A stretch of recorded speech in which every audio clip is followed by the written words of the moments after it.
Welcome to the show. Before we get started, I want to give a little bit of a shout out to Daryl Egan, who spearheads the Dongguan Blues up in China. I recorded a podcast episode with Daryl just this morning, so have a look in the link below in the description, and I'll put it in there. Have a listen. Great work being done. It's very challenging to grow this game in another country, and I hope you guys get some insight as to what it takes to do that and some of our experiences. And secondly, there's a young fella running an Instagram page called The Footy Table, and they sell some pretty cool hoodies. They've got a Patrick Cripps one for you Blue supporters, so check them out on Instagram. I'll put their link in the description as well below, and get one for the cold winter that is coming for Melbourne. Okay, everybody, the teams are in for our round 2 matchup with Port Adelaide.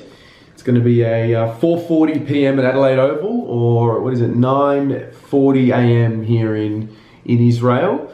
Looking forward to it, really looking forward to it. A lot of talk this week about how we structure up.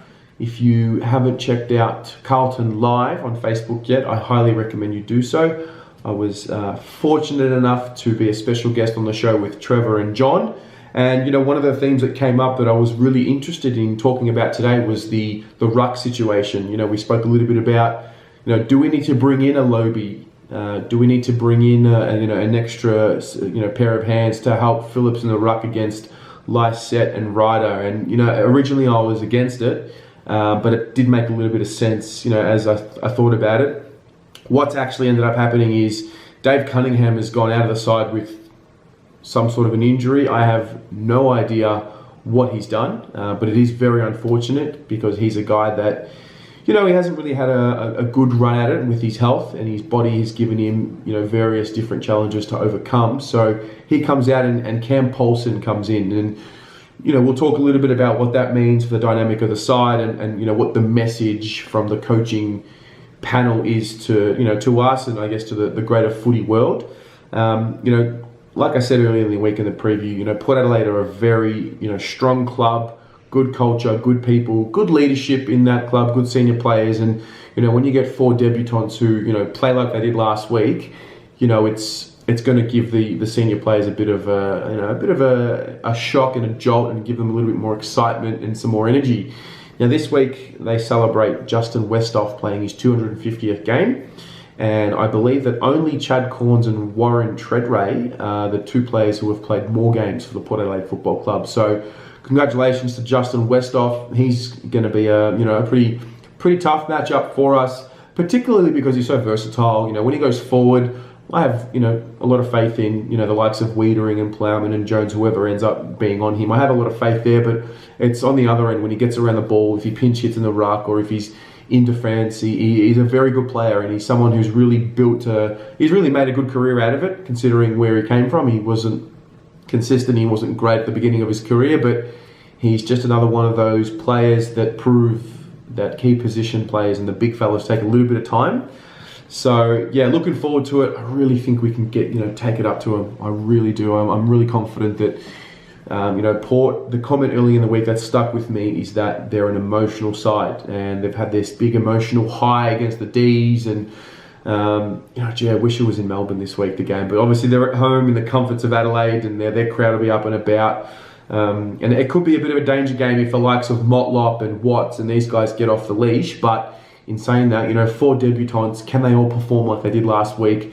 If not, that leaves a bit of an opportunity to expose. And so yeah, interesting. I think I'm a lot more hopeful than what I am confident that we'll get the win. But having said that, let's move into the side as it was named. Starting in the back line, Simo, Jonesy and Daisy Thomas. All 3 of these guys played really well last week, particularly Daisy. I thought he was exceptional, 27 touches and a goal. I'm looking forward to seeing him just continuing on with that. And it looks like he's, the matchup as it looks right now says Connor Rosé, and that's something that Daisy could look to exploit. Whenever these young kids are around the vicinity of our experienced players, our senior guys really need to step up and lead the way there. So looking forward to that. Jonesy, he's going to have his work cut out for him because Paddy Ryder's no slouch. It is a bit of a makeshift forward line for Port. Dixon is their main guy, and he's the guy that performs that role. And to have Paddy Ryder in there is going to be a bit of a challenge, because when the ball does go in their forward line, he's the ruckman, and he's a very, very good ruckman. He is underdone and he is always carrying this Achilles injury. He's been doing it for the last 3 years now. So hopefully Jonesy can keep him in check. And at the moment it looks like Robbie Gray next to Kate Simpson. Robbie Gray's the worry for me. We don't have a really reliable matchup that I can think of the top of my head to go to Robbie Gray. Perhaps a Nick Newman, but we'll see how it plays out. Half back line, we've got Jacob Wiedering, Lockie Plowman, Nick Newman. Lockie Plowman looks like he's going to take Jack Watts. Again, this is just the way the team is named here, so you don't really know if that's how it's going to eventuate. But yeah, I don't mind the idea of Jacob playing on a flank and being able to really use his creativity and his aerial ability and his ability to read the play.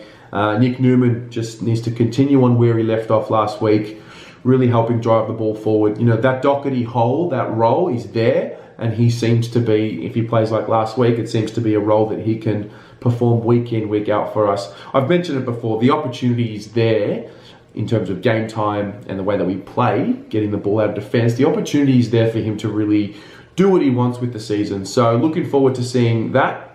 In the centre, Murph, Cripps, Fish, love it. Reliable names that I can now safely say, all three of them. I say those names with confidence, and I'm looking forward to seeing Cripps absolutely dominate the Port Adelaide midfield. He played against Ollie Wines the last time we played them and gave him a bath, and I've spoken to some Port Adelaide supporters and they don't have a matchup for him. He's not someone you can tag. Maybe an Ollie Wines goes with him and keeps the body-on-body pressure. Maybe a Sam Powell-Pepper, but Cripps could really get off the leash in this game and really help us move forward. And I think it's going to come down to whether everyone around him can deliver the ball efficiently in the forward line, because I'm really confident in us being able to win possession of the ball in the first instance. Murph just needs to run, play that game that he played last week, run on the outside, get into open space. We need to give him the ball, look for him to be that first kick going into forward 50. So moving on, half forward line, Ed Curnow, Mitch McGovern, Sam Walsh. Walshy will push up into the midfield and just gut run as he does. Bit of a test for him. Obviously, he might get a little bit of attention from the stronger Port Adelaide boys. They like to be a really tough and physical side, and so he might need to be mindful of getting a little bit of attention. Mitch McGovern, I'm really relying on Mitch to sort of lead the way this week. He knows what it's about. He's played Port Adelaide a few times in those showdowns. He's had some incredible moments, and when you play on the road, and these are the types of games that we bring in a Mitch McGovern for. You're playing on the road, you need somebody to steady the ship, so there is a level of responsibility on Mitch McGovern. I've said about it, talked about it in the past. This isn't about developing Mitch McGovern. We need to get the best of Mitch McGovern, and that doesn't mean he needs to kick 4, 5, 6 goals, but it does mean that he needs to be a calm head. He needs to be able to take strong marks, particularly in the contest, and he needs to really provide a greater output for the rest of the boys to follow. Ed Curnow, he's going to figure out this role of his. He had 25 possessions and 12 marks when you read the stats, and he sort of copped a little bit of flack for what he did last week. It's a new role, so let's give him some time to work his way into it. The idea of him going to Rockcliffe, I do like it. I also like the idea of a Fisher or a Paddy Dow or a Sam Petrovsky-Seaton going to Rockcliffe, because that's a guy that's going to get to the footy. So we'll think about that. If Rockcliffe gets off the leash, I think Ed Curnow's the first one that'll go to him, but it seems like we're going to back in our boys here. In the forward line, Harry Mackay, Charlie Curnow and Alex Fasolo. Charlie will be back. He won't play as in the manner that he did in round 1. I'm very confident about that, and that will provide Port Adelaide with some headaches. They've got a pretty solid backline, but they also have a backline that's working together. There's some new names and some new faces going through there. Guys like Dersma and the like. So be interesting to see that. Can Tom Cleary stop Harry Mackay? I don't want to see Harry Mackay in the ruck too much this week. I want to see him playing out of that goal square, and that was the argument for bringing in a Matthew Lobe, because we don't want to see Harry in the ruck. So we'll see how we work it out. Phillips has got a massive job this week, but keeping Harry in that goal square is a must for me. And for Solo, well, we're taking the punt on him. We knew he was, not underdone, but he's obviously missed a lot of match simulation in the preseason. It was a modified program, even though he was still running. And, he's got to perform. He's got to be able to kick goals, especially on the road. He's a veteran. We've put a lot of faith in him. We've given him the opportunity. He's obviously mucked up. He's earned the trust. And so I'm looking forward to seeing a much better output from Alex Fasolo this week. Our followers, Andy Phillips, Paddy Dow, Will Setterfield. Will Setterfield seems to be getting better every time I watch him play. From his first JLT game to now. He's going to be a lot better for the run. He's playing his 4th game. Just want to see composure in the contest. He's not one that just bangs it on the boot, which is what I really enjoy about his game.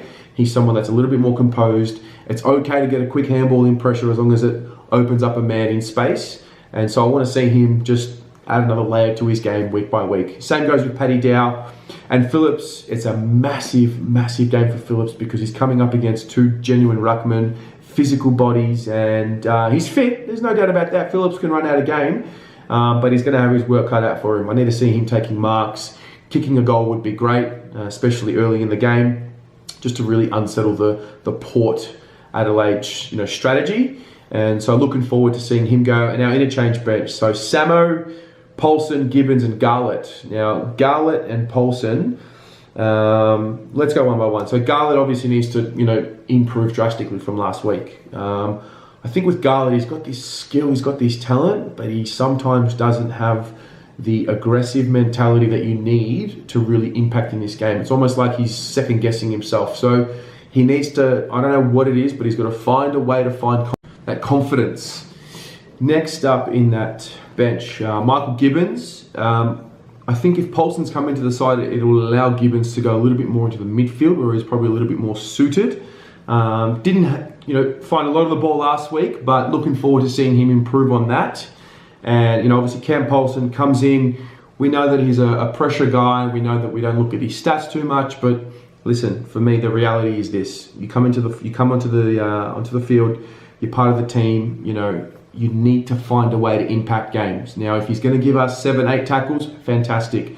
But I can't look at the stat sheet at the end of the game and see 4 possessions, 5 possessions. I think anywhere between 12 and 14 possessions and 6 to 8 tackles, Paulson keeps his spot in the side. But it needs to be there, and I really want to see him. I want to see him succeed. Don't get me wrong. I want to see him succeed, but I want to see him get to a certain level before I can talk about him with confidence. And finally, Samo. I want to see him get a little bit more into the game this week. On the road, experience. He's had a good preseason. He's had a few of them now. He's not an experienced campaigner, but he's not a little baby anymore. So want to see him impact the game a little bit more, less patchy and more consistent throughout quarters. And when the game's hot, I want to see Samo right in there in the thick of it. So that's what I think. What about you? What do you think of the team? Should we have brought in another ruckman? Is Paulson the right pick? Let me know in the comments below, and go the Blues.